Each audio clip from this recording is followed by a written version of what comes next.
Good afternoon and welcome to Indigenous Works webinar about Indigenous engagement and employment.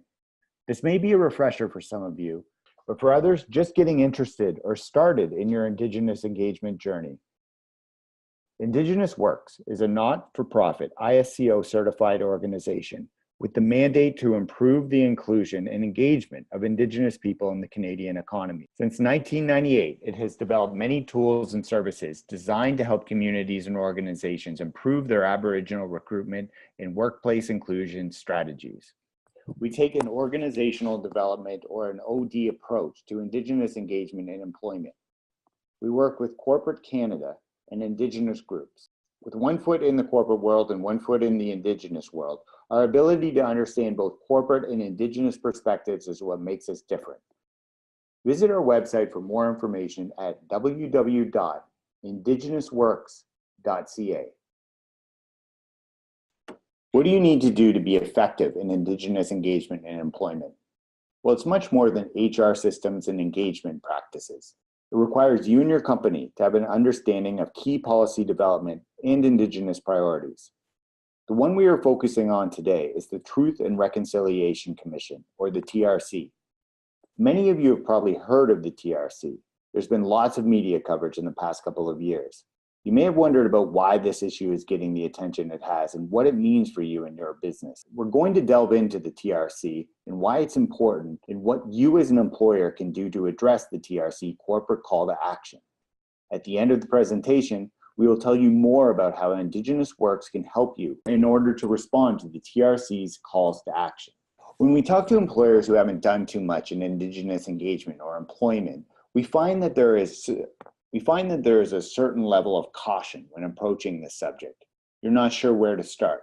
And you may not even remember meeting or working with an Indigenous person. You don't really know much about them. Well, you are not alone. Lots of managers and leaders of companies and people in HR share the same perspective. We want to break down some of the knowledge gaps you may have about recruiting Indigenous people. Today, we're going to introduce you to a few ideas, starting with the Truth and Reconciliation Commission. In this webinar, we're going to explain why the Commission and what it's accomplished is important to Indigenous people, how it informs on your Indigenous recruitment and your Indigenous employment brand strategies.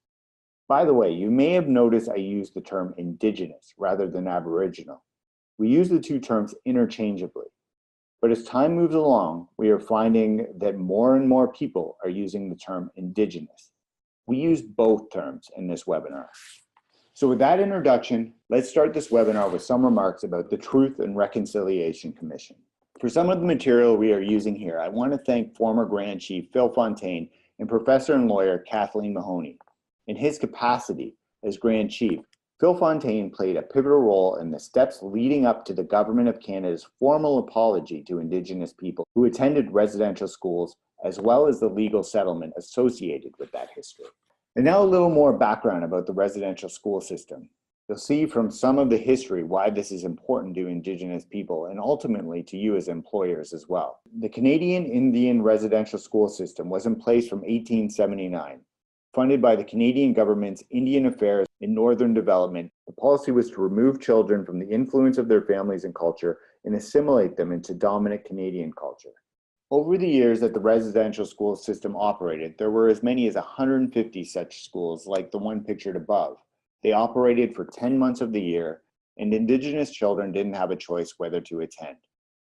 They had to leave their family, and they lived at these boarding schools most of the year. This was hard on their parents and very hard on them.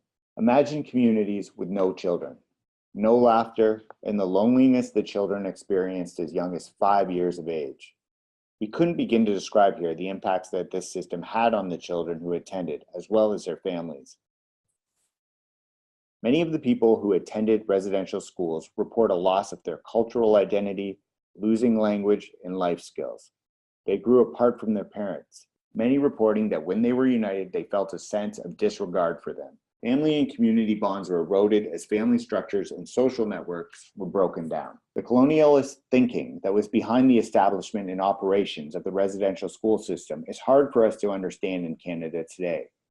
To read these quotes now is like a voyage to the past, yet the impacts are as real today as when these words were spoken and thought.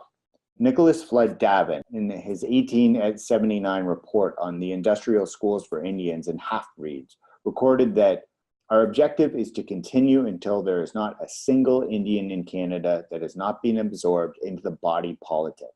It would elevate the Indian from his condition of savagery, wrote Frank Oliver, Minister of Indian Affairs, 1908.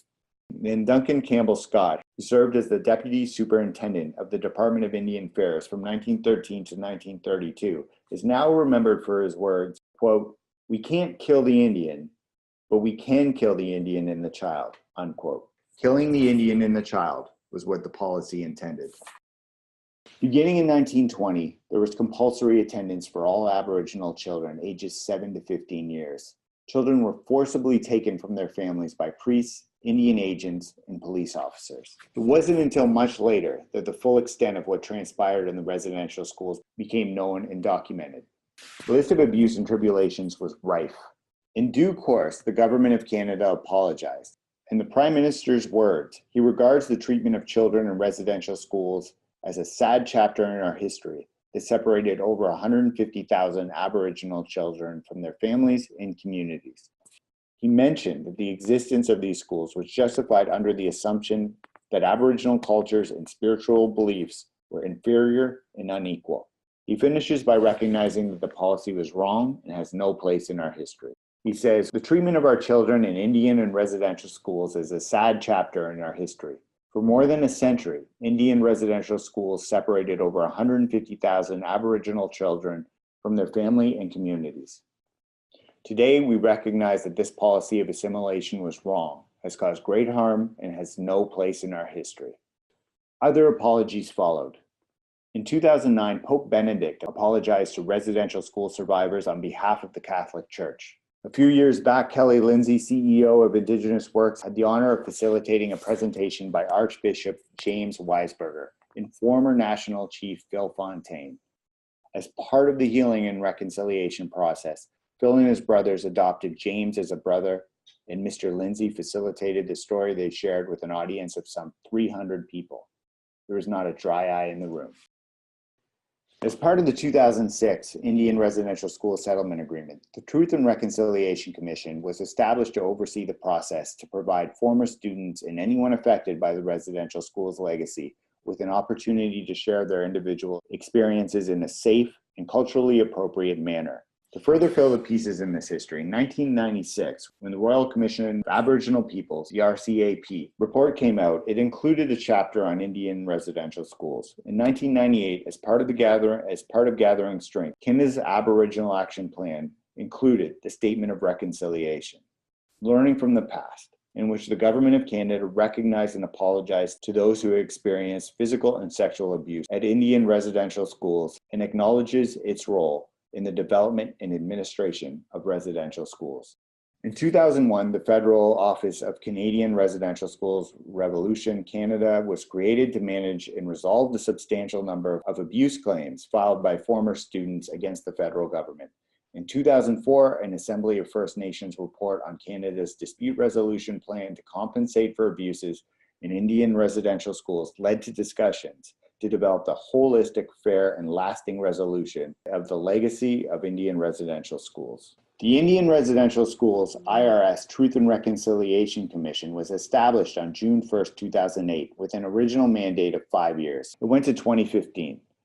As part of this mandate, the TRC was asked to complete a comprehensive historical background on the policies and operations of the schools and produce a report that will include recommendations to the Government of Canada concerning the IRS system and its legacy.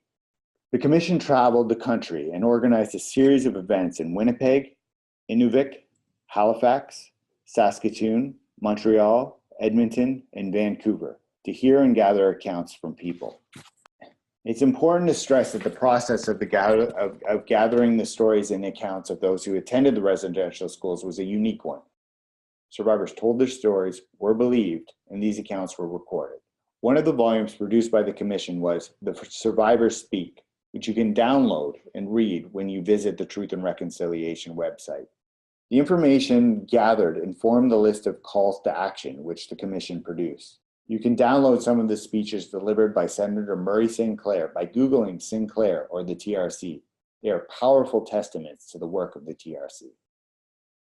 Then in 2015, the TRC released its final report with 94 calls to action to redress the legacy of residential schools and advance the process of Canadian reconciliation. A formal televised ceremony was held with Prime Minister Trudeau in December of that year. The Prime Minister thanked the survivors for their bravery and willingness to help Canadians understand what happened. He recognized that the burden has been on the shoulders of the former Indian residential school students, but the burden truly resides in the government and in Canada as a whole.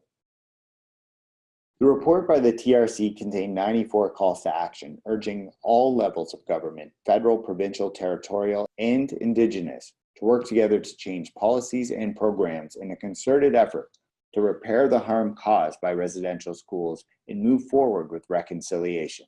This too is available on the TRC's website. The calls to action are divided into two parts: legacy, 1 to 42, and reconciliation, 43 to 94, and then further categorized by theme. Here are two examples under the education theme. Number 7, we call upon the federal government to develop with Aboriginal groups a joint strategy to eliminate educational and employment gaps between Aboriginal and non-Aboriginal Canadians. Number 8, we call upon the federal government to eliminate the discrepancy in federal education funding for First Nations children being educated on reserves and those First Nations children being educated off reserves. Call to action number 92 was directed to companies and employers. The main points are these. Number 1, adopt the United Nations Declaration on the Rights of Indigenous People as a reconciliation framework. Free, prior, and informed consent, usually referred to by its initials, FPIC. Number 2, provide equitable access to jobs and education opportunities. Number 3, offer workplace training for employees and managers about the history of Indigenous people. Number 4, provide skills-based training in intercultural competency and anti-racism. The reference in number 1 on the slide here is to the important international document created by the United Nations in 2007 called the United Nations Declaration on the Rights of Indigenous Peoples. It's usually referred to by the acronym UNDRIP. The declaration explains how the rights of Indigenous people are to be protected by the governments around the world. The UN estimates that there are 370 million Indigenous people living in 70 countries worldwide. The declaration is meant to apply to Indigenous people as individuals and as a group. Now, 3 years into the TRC, what are some of the developments? How are groups and organizations responding? A few points. You would have to agree that there has been a tremendous amount of news coverage on mainstream media. We are seeing the beginning of institutional responses to the TRC. We'll explain this a little more in a minute. From our vantage point, we are aware of many pockets of activity on the part of the government's industry, education, philanthropic, and Indigenous communities to promote and build understanding about TRC and try to respond to the many different calls to action. One example on our slide here, we refer to a project completed by master's students at Ryerson University. It's an excellent collage of articles and journalism stories about Indigenous people. Go to the website at trc.journalism.ryerson.ca. In another way, there are also efforts to track responses of several types. For example, trcreadingchallenge.com, which asks people to read the TRC reports in their entirety. The website reports that 3,000 have self-reported that they have done that. Lots of varied activities to respond to the TRC.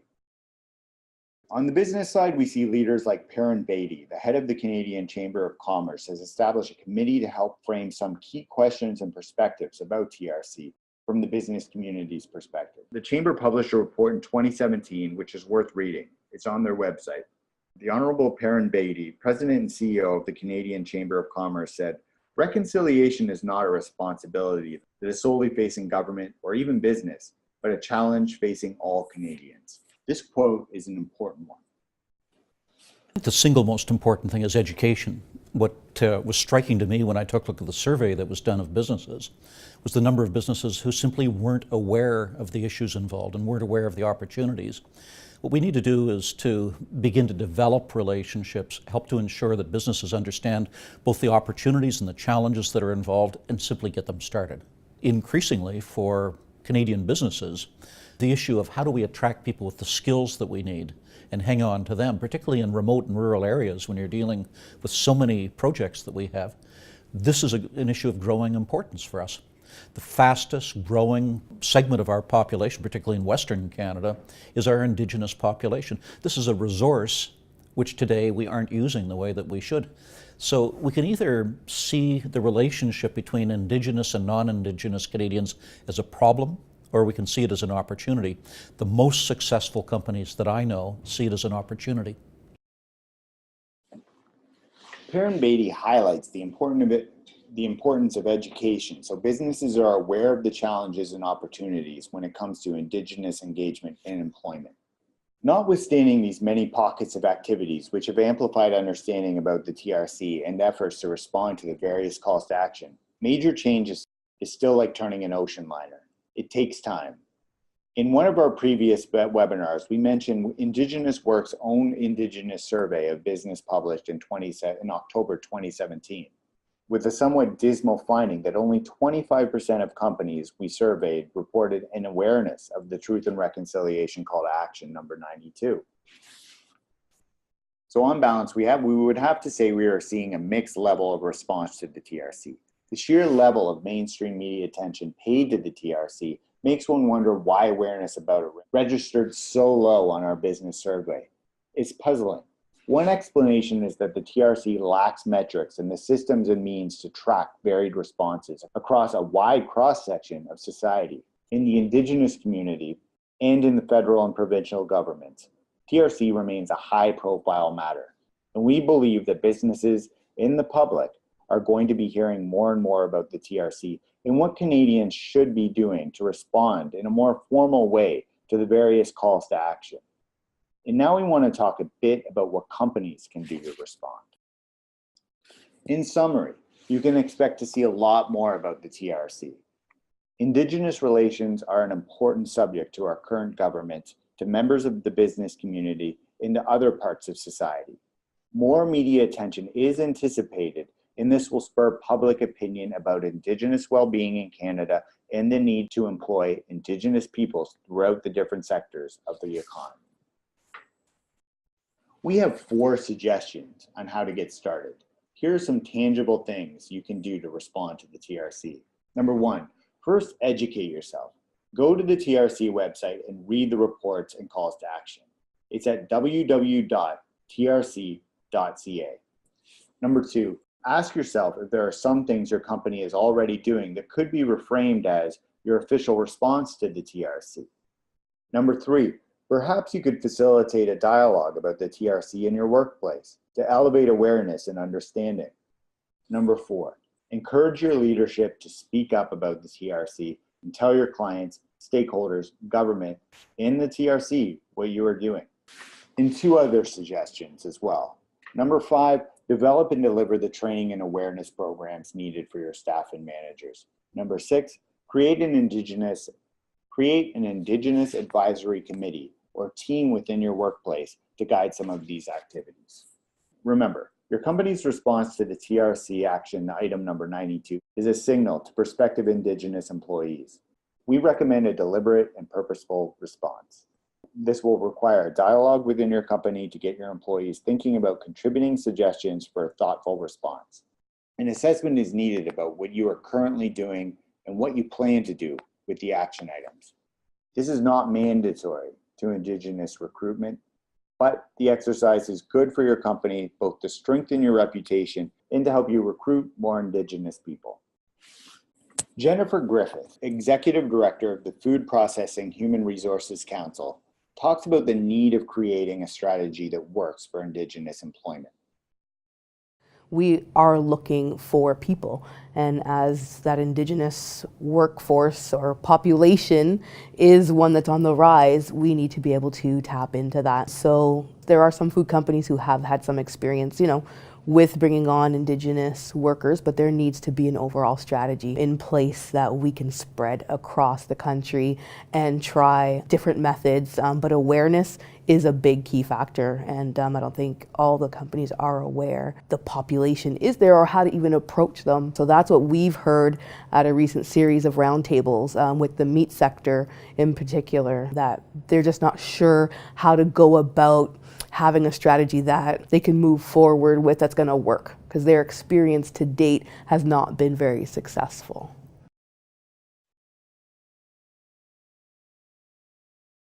Our 7-stage inclusion continuum is the heart of our workplace system, offering a roadmap to workplace inclusion in a way to benchmark your own Indigenous employment strategies and practices. We offer advisory services and will work with companies who are new to Indigenous employment in any of the following ways. Indigenous employment strategies. We develop and design Indigenous employment strategies: recruitment, advancement, and retention. Indigenous workplace inclusion. We do an assessment of your workplace. Baseline inclusion measurement using our 7-stage inclusion continuum. Cultural awareness training. We offer a range of customized cultural awareness training.